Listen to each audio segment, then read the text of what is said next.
Olá, turma! Bem-vindos a mais uma aula.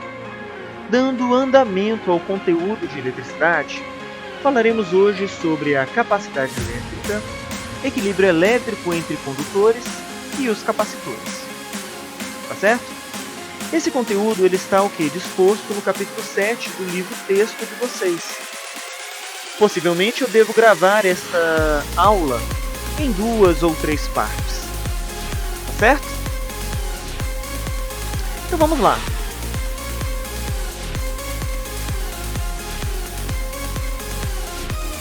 Começando. Ok. Eu vou voltar um pouquinho só para nós fazermos uma breve introdução a tudo aquilo que nós vimos nas aulas anteriores, e que nós descrevemos. Inicialmente, nós descrevemos a carga elétrica. Descrevemos a carga como uma propriedade da matéria, falamos das suas características, dos princípios e dos processos de eletrização. Correto? Aí, no andamento do conteúdo, nós tratamos da perturbação provocada pela carga elétrica em um ponto do espaço. Chamamos de perturbação, exemplificamos como uma alteração da região do espaço. Este é o campo elétrico, uma perturbação, uma alteração do espaço produzido por uma carga elétrica. Quando duas cargas interagem, nós observamos a força elétrica entre essas duas cargas. E a força surge em razão da interação dos campos elétricos gerado pelas cargas elétricas. Tranquilo? Ainda falamos do potencial elétrico.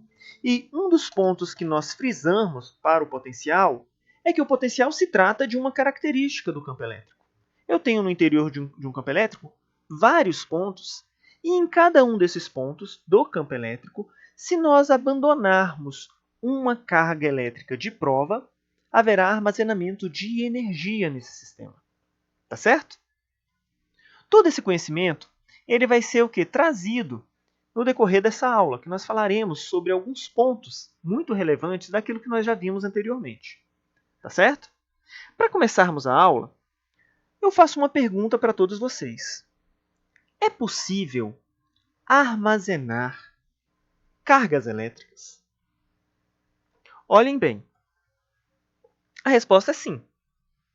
Quando eu falo em armazenar, eu trago a ideia de capacidade. Se eu falo em armazenar algo, indiretamente eu penso na possibilidade de algo ser capaz de conter o que eu quero armazenar. Veja um exemplo. Para armazenar 1 litro de água em um galão, necessitamos que esse galão seja capaz de conter 1 litro de água. Portanto, a capacidade do galão deve ser de 1 litro para conter 1 litro de água. Portanto, pessoal, para armazenar algo, nós precisamos que o recipiente seja capaz de conter o que se deseja armazenar. Uma pausazinha aqui. Nós estamos falando de armazenamento de cargas elétricas, tá certo? Então, o modelo com água, galões, talvez não seja o mais adequado. Mas era assim que se pensava no passado, pois se acreditava que os efeitos elétricos, que a eletricidade, ela era um fluido. Ok? Tanto que no passado, o primeiro dispositivo construído para se armazenar as cargas elétricas recebeu o nome de garrafa de Leyden. Olha que coisa curiosa. Tudo bem? Então vamos lá. Olha só, deixando toda essa introdução, vamos prosseguir considerando um condutor esférico, R, imerso no vácuo. Vamos considerar o infinito como referencial dos potenciais. Olha só, nós sabemos que o potencial na superfície dessa esfera condutora é determinado por V igual a K0 vezes Q dividido pelo raio. Pessoal, nós podemos observar aqui que o potencial na superfície é diretamente proporcional à carga Q desse condutor esférico. Vejam só, estamos considerando que eu não vou mudar o meio onde a esfera está inserida, e nós estamos vendo que o raio dessa esfera não vai mudar. Logo, K0 sobre R é um valor o quê? Constante. Tranquilo? Agora vejam só. Se podemos afirmar, então, que V e Q são diretamente proporcionais, se eu tenho uma quantidade Q de carga, conforme a equação, eu tenho um potencial V. Agora, se eu duplico a quantidade de carga, o potencial também vai duplicar. Se eu triplicar a carga elétrica, o potencial também vai triplicar. Por fim, se eu multiplicar por 4 vezes a quantidade de carga, também eu vou multiplicar por 4 vezes o potencial elétrico. Isso porque tanto o potencial quanto a carga são diretamente proporcionais. Vamos manipular, então, a equação do potencial. Nós sabemos que K0 e R são constantes. Vamos isolar, de um lado, a carga, o potencial, e do outro, o raio e a constante eletrostática. Perfeito? Olha só, R sobre K0, como eu falei, são constantes. Então, vocês concordam comigo que Q sobre V também é um valor constante.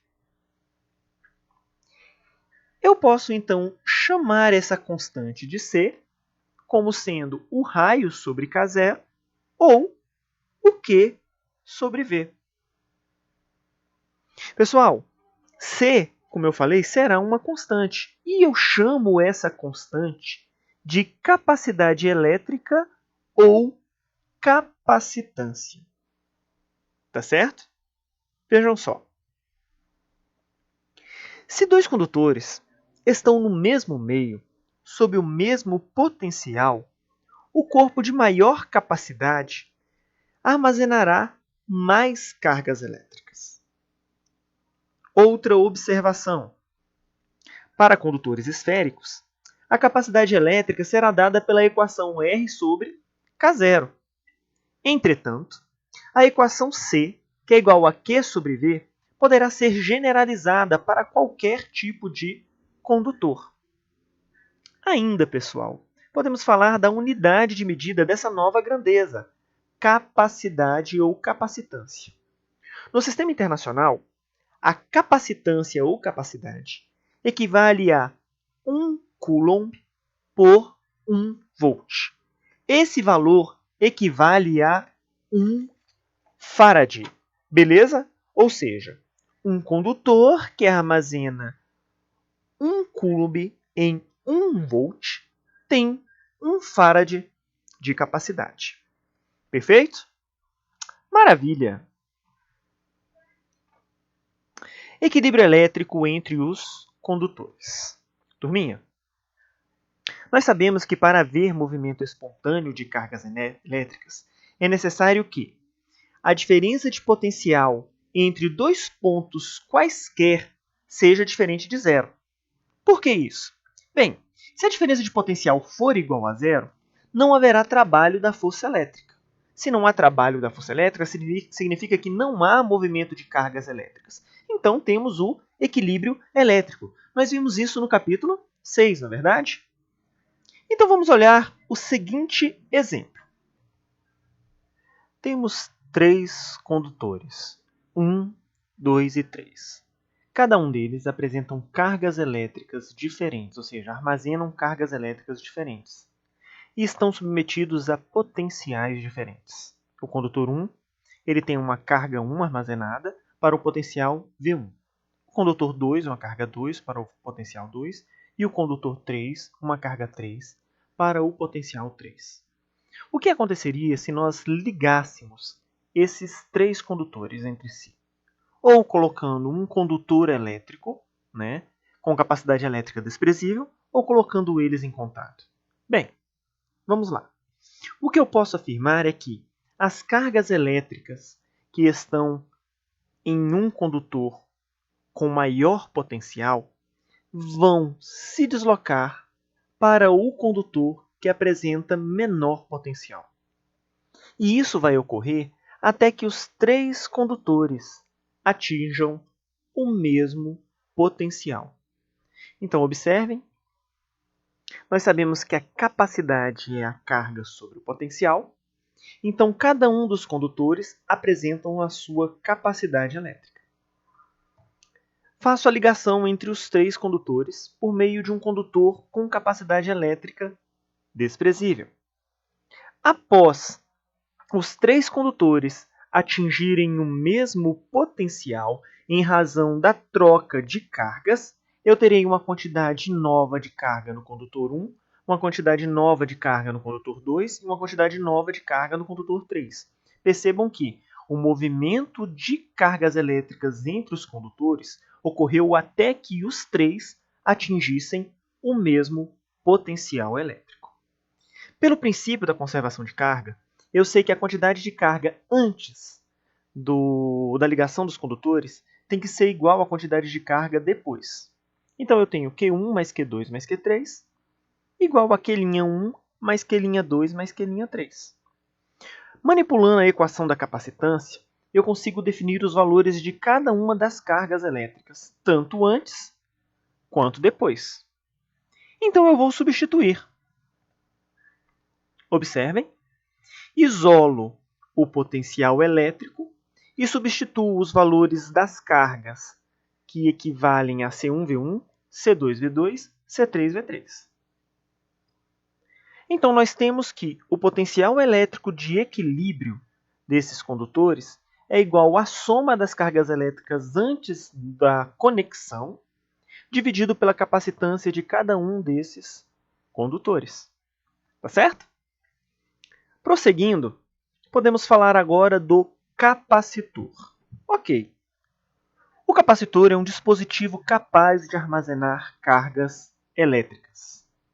Ele é construído com dois condutores que formam placas, armaduras. E essas armaduras elas são separadas por um material isolante. Tá? E elas estão bem próximas uma das outras. Aqui eu tenho dois exemplos de capacitores, né? E eu abri esse capacitor cilíndrico. E o que eu observo? Por favor, acompanhem o mouse. Eu tenho terminais metálicos que ligam as placas metálicas aqui, que são chamadas de armadura. Entre as placas metálicas, eu tenho um material dielétrico para impedir que haja o contato entre cada uma das armaduras. Eu tenho um outro modelo aqui do capacitor que talvez seja mais tranquilo para se compreender. É um exemplozinho de uma ligação e da indução. Tá? Observem o seguinte. Quando eu ligar o meu capacitor, ou seja, as armaduras do capacitor, ao corpo carregado com carga mais Q, eu vou fazer com que haja uma indução máxima nas armaduras desse capacitor. Porque a placa que está ligada ao condutor de carga mais Q também vai ficar positiva. E isso vai produzir o quê? Uma indução elétrica na outra placa. Observem que eu liguei no aterramento. Elétrons vão subir aqui e vão o quê? E vão se distribuir na armadura da direita. Percebam que aqui houve o acúmulo de cargas elétricas e há entre as duas placas, as duas armaduras, uma diferença de potencial. Pessoal, no meio eu tenho o dielétrico. E esse dielétrico é um material isolante e vai depender da construção do capacitor. Tá certo? Vejam só. A simbologia será, a partir de agora, representada dessa forma. Tá? É assim que nós representaremos o capacitor nos nossos problemas. Chamamos de carga elétrica do capacitor o valor absoluto da carga Q armazenada nas armaduras. E chamamos de tensão U do capacitor a diferença de potencial entre as duas armaduras. Dessa forma, a capacitância de um capacitor será a quantidade de carga absoluta armazenada nas armaduras dividida pela diferença de potencial aplicada nas armaduras. Perfeito? Bom, pessoal, e o material dielétrico?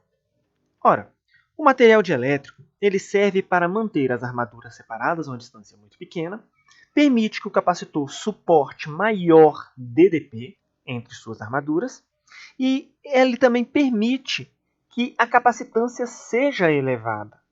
Só para ter uma ideia, um capacitor cujo isolante é o ar, o dielétrico é o ar, tem uma capacitância menor do que um capacitor cujo isolante, cujo dielétrico, por exemplo, é o papel. Tá certo? Bem, pessoal, agradeço muito a presença de vocês. Chegamos ao final e até a próxima!